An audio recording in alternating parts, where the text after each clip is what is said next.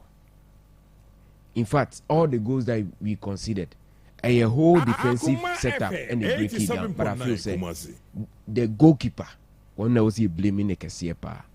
So omoma a good game omo chire say omo ba handche no mbe share goal in the first half the confidence na homo and they played well.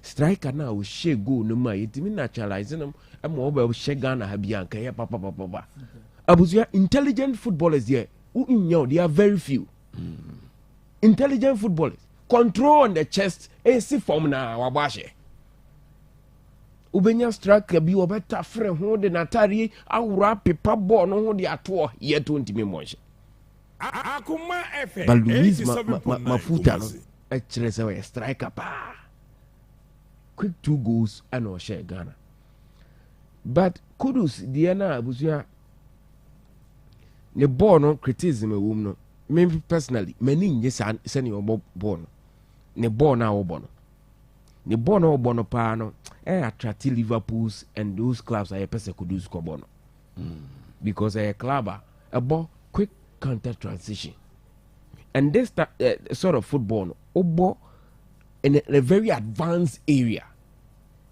so be far all cry advantage and may disadvantage to your team. FM 87.9 Kumasi.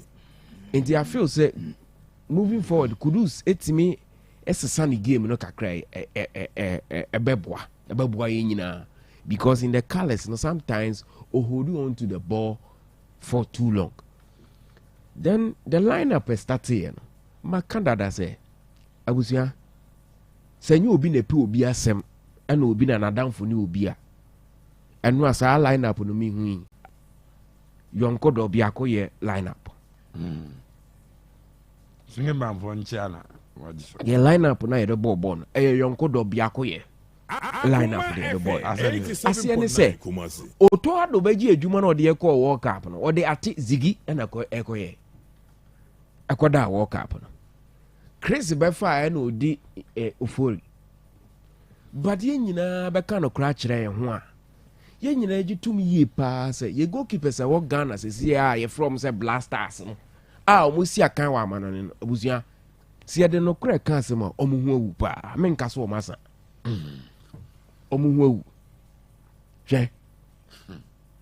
je minim sensan so no bi na ohun ye nti no so otwene sentem na anhena what I no delay be the ho wo twenya o gyina ase to wo hwe atizigi awuzia nti yonkodo bia ko ye lineup na bae because mentias ye da say new man start game no na ye ena anye bia kra no recently based on efficiency productivity say if you will be so on starting for Blasters game it shouldn't be Kamaldeen Sulemana. It should rather be either Osman Bukari or Ernest Nyama. okay Kamaldeen has never been productive and for Blasters and based on the ball na machano onye arrived for Blasters yet. I know I'm performing. Onye ready. On all the matches are about for Ghana. Onye ready for Blasters. Of course, if you obey here time kakra, but in prem pass here cannot correct. Near per wingers a manako bobo amagana. That guy is not ready yet. Minkazu nimbobo. But in the colors of the Blasters, onye ready yet. Nebo no who do oya boa. Intina Sarah focus Alidu was exposed because of Nipa no nebo. Akuma FM 87.9 Inti Kamaldeen ni body ka Osman Bukari okay. And there's Nyama here, okay. We have the wingers over the Ombetimi Abo. Okay. And I impose no. Atizi gina abuzia. at this game, Mr. Munya betre. On the Mali game, no, he was fantastic. And Anra wa flop. Let's not use that to draw a conclusion. Abusia, Master me, I mean, no, if you do a can idiot. Munya betre. If you do, and yet now, and yet, and no as a moon. Minimum, No, man, no, I was not too much and said, Debra, make us 1 yard and no correct. Ni pa. Against Mali game, and no one will. Missing ni wo ni go da ni wo. Against Mali, no one will. And I know who we. When you goalkeeper, I didn't compete GBB, Abusia, yan cannot cray. Munya betre. Me kwa de ma dwenu mu de. The Blasters goalkeeping area no. It should be left for the local goalkeepers or your top performers. Yen train you. They can do it. Because some year Jamie women in they were in the locals in Jojo. I didn't know the local Hanum BBI at yes, sir. Because at least he give the way free Switzerland abe considered ya. And I'm a fellow shame them no consider near because oh, mediama hokran so many the papa bi the train you. Say goalkeeper pa ya boys you defense echi na wo ba woni ma fe na wo ye pulele. And say Goalkeeper said they nka wa pie na wo force attack wo base jata bi asabi ye tie na yi so. Ne ntɔhwɛ so now the ni bre ba be bobo no ba ma firi goalkeeper ne pia na osan ko pulele e na akwa no be fa ya pam nso po ya wo ko achi akodam ye nkodam ye mmɔ ma wo nche no you see the problem enti yo nkodo bi akoye Ghana for nya gidie kakra otuado di gidie bi ase team no abusia me say Ghana Blasters no e me kan asem bi tomre bi amu ntwammo say the most consistent part of the Blasters no emi winning matches no aye the venue baba yarani ni pe ba ho asem o da bia me ka kire yeah but for them enu anko cruise no betika no enu omo na ho no omo de da on any day penalty na ye giman omo so nya bi in the second half omo nya bi ba bia ye beje yeah enti aye otuado ba ni enya win victories aye victories na ba ayade aye ni age ho we should build on that but enu ano ye hwe the positives and then you maybe feel say eto sin kakra for the Blasters but no Fatau Shaku un say before the game near analysis make sure say so be gather form our ne club obo Europa na so yeah there I had the confidence and the zeal to perform na wo into a moment that guy the chance to ebekoye abusia group ye demu there anke ni kwasi ebuza se ebekoye e wo se ekoye because no mention social media obia ko ni passport pepa ho ade no so 2026 so we na say the woman say ma tonto sim kan so ohwe wanim bra ma me mra kire Congrats to the Blasters. And when are they starting the Euros? Original Saints wants to know. Euros, no. Papa, Nyame had my 14th and I'm shall say Kwakuche, aka Grandpa. I'm a come or say Pepe, Central African Republic playing far away from home could score 3 goals. Then the defense of the Blasters should be cautious of their numerous mistakes. I am in the 7th heaven for Jordan Ayew. Okay, Akama Sports number 1 as Jordan for Ballon d'Or. Hey, I would phobia. And I do have Pep Guardiola said Real Madrid for Jordan. Okay, that's it. Right. Pepe, game nankasa. Yes, young room near share. Tactically how Blasters approaching game no tactically how Raul Savoy but I love that guy Senyo try to 2 games he pa dia saman de senki ekofa no Raul Savoy no sir time I pe coach no omo nyina di ba but they make your mind that yeah Raul Savoy ne ba ku odi Comoros but omo nyina di ba na ya make up your mind that Senyo try to 2 games no kwasam ne say enra game no Ghana started game no very well.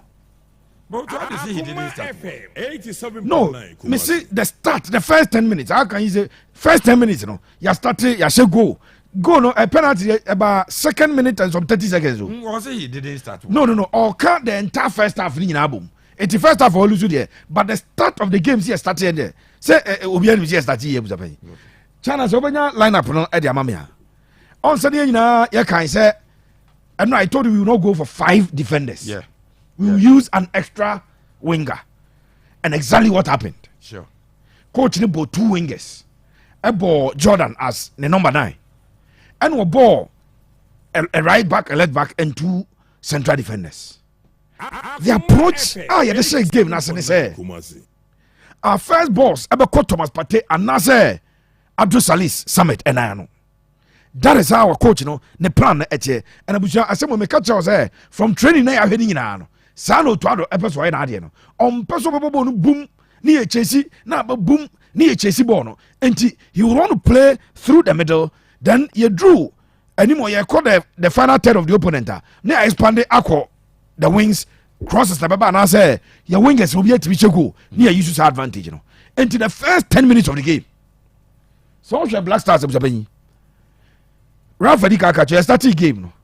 Now you have say, you the pressure on 2 almost up bombs and you are born now. You start to see a movie and I give your mensa at take you off.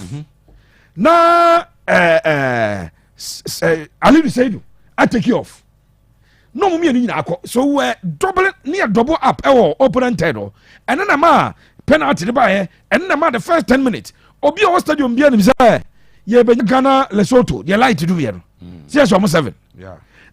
I think that's what I reminiscent to Uncle Ford Jim say. Game where there, and yes, our blasters now. On measure 5, 6, Ribi, first 10 minutes of the game.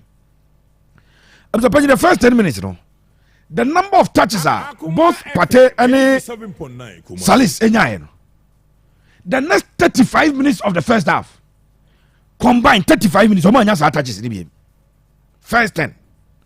Now Ghana are dominant. First 10 minutes of the game. Now Ghana use the midfield play. I try to use the passing lanes within the midfield. First 10 minutes of the game. Now Ghana use the width. Near the ball, I come Kamadin. I'm at the ball, I run it 4 times. Near the ball, I'm a Fatau. I'm about to result in penalty. Yeah. And Coach Otado, the touch is not the right game. In the first 10 minutes, no one bonning in Ama, Nina working to perfection at the man. We started the game from building from the back, but he built it through the middle. Born be deep Patenano, Ekodi Salis be Jem Ediama, Kudus Mohammed, Kudus at the bottom Abako, either Fatau Jaku or Kamadin Sulemana. Kamadin Sulemana is expected to bring the ball in. Either Sobe Kati in, or Babe Shutu, or the bottom of Sama Kudus Mohammed. And I say, bottom of the foot of Jordan Ayew.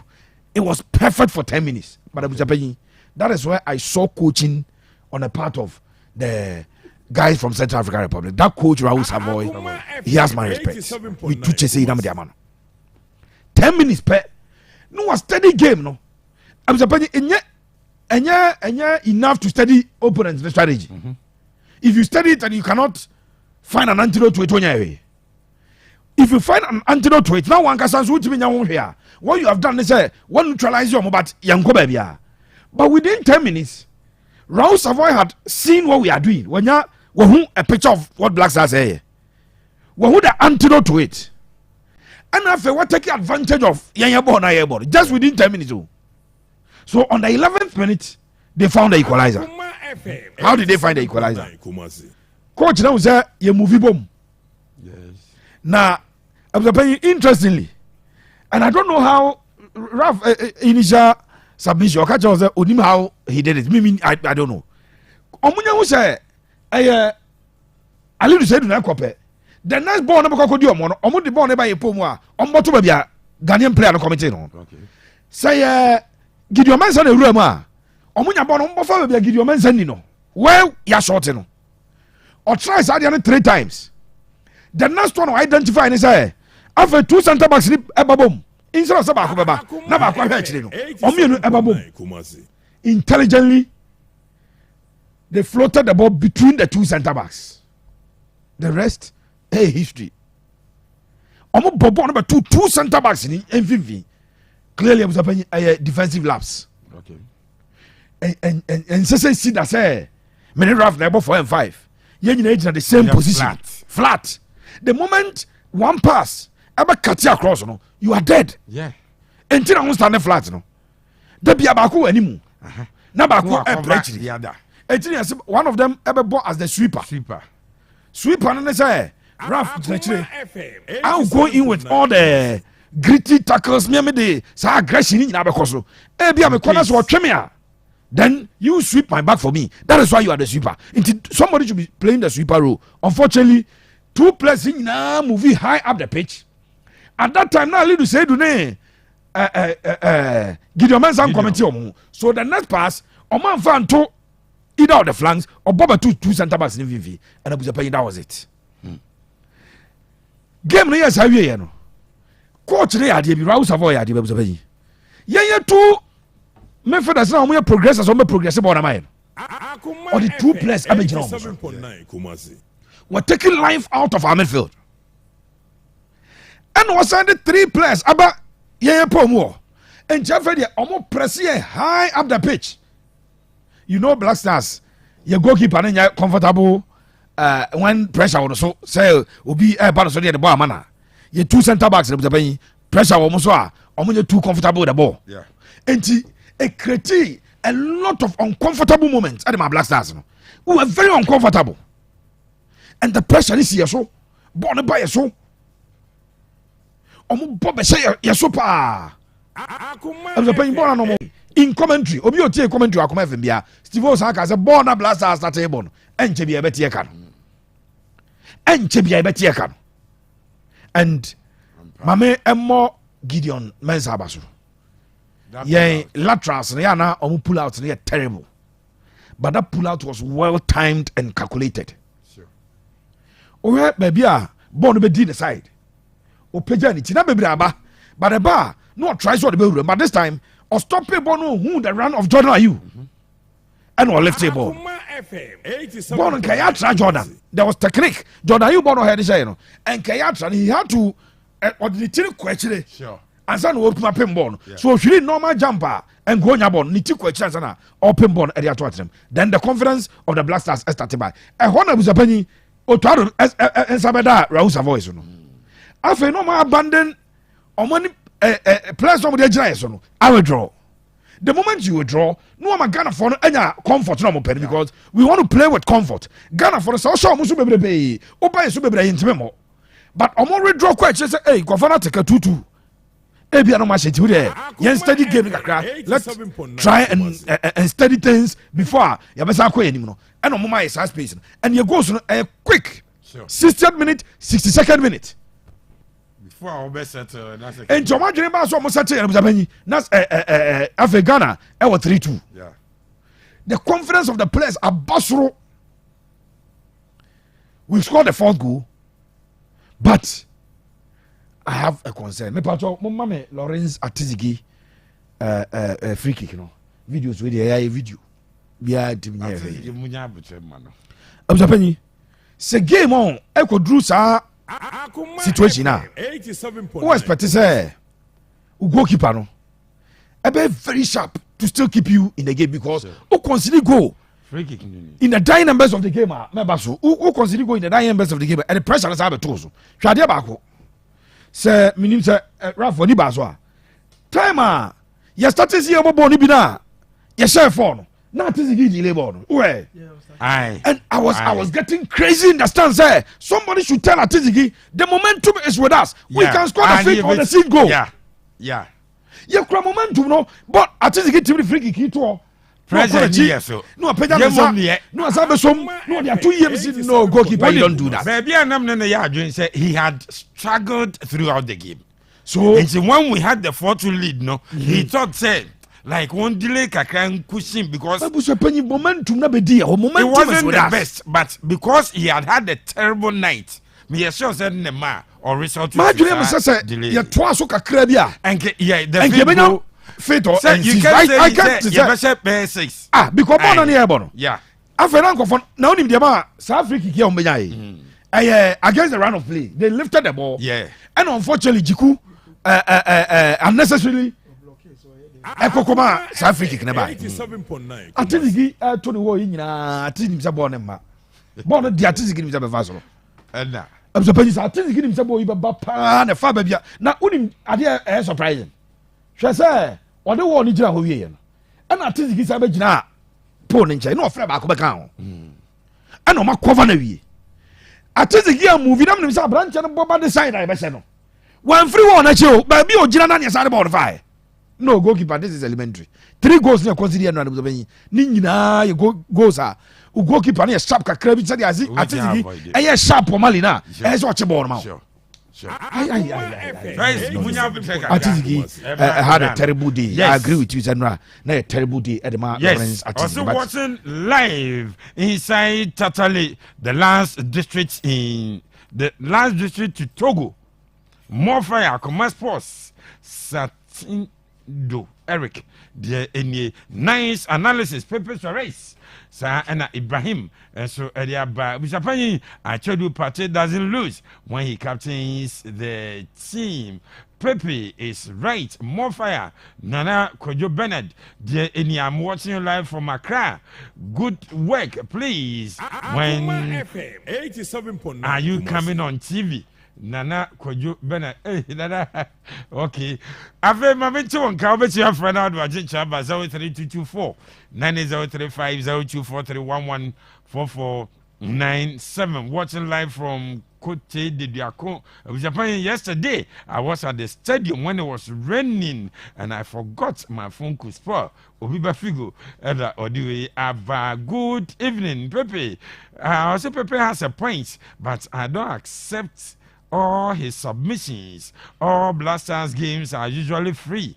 People buy tickets and say it for them to watch, but Koroko and have games I haven't seen or heard anyone buy tickets for the fans.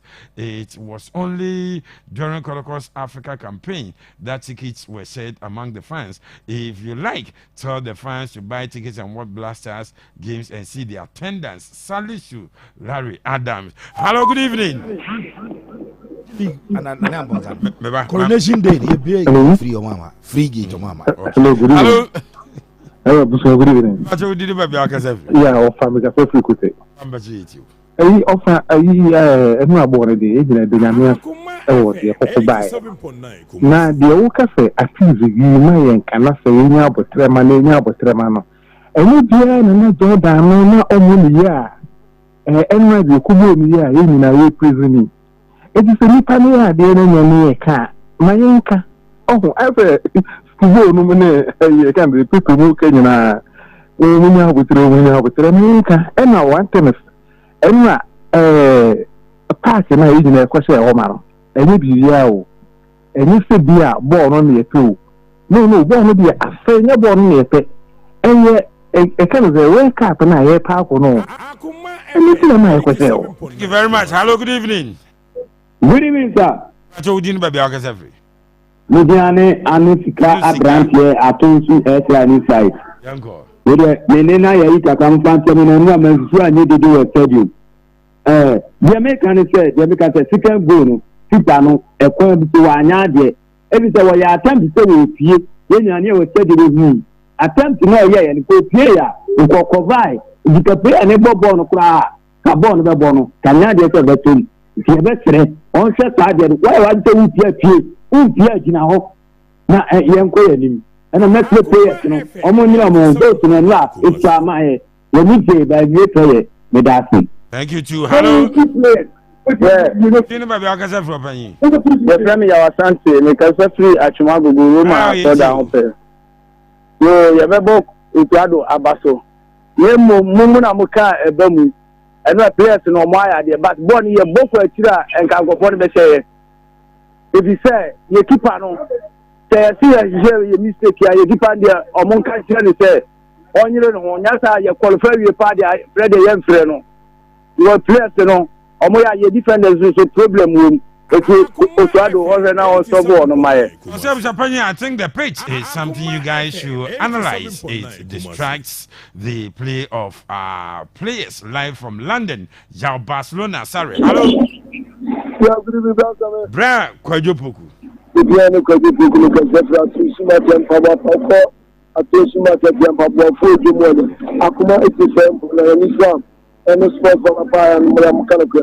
Now, for some more,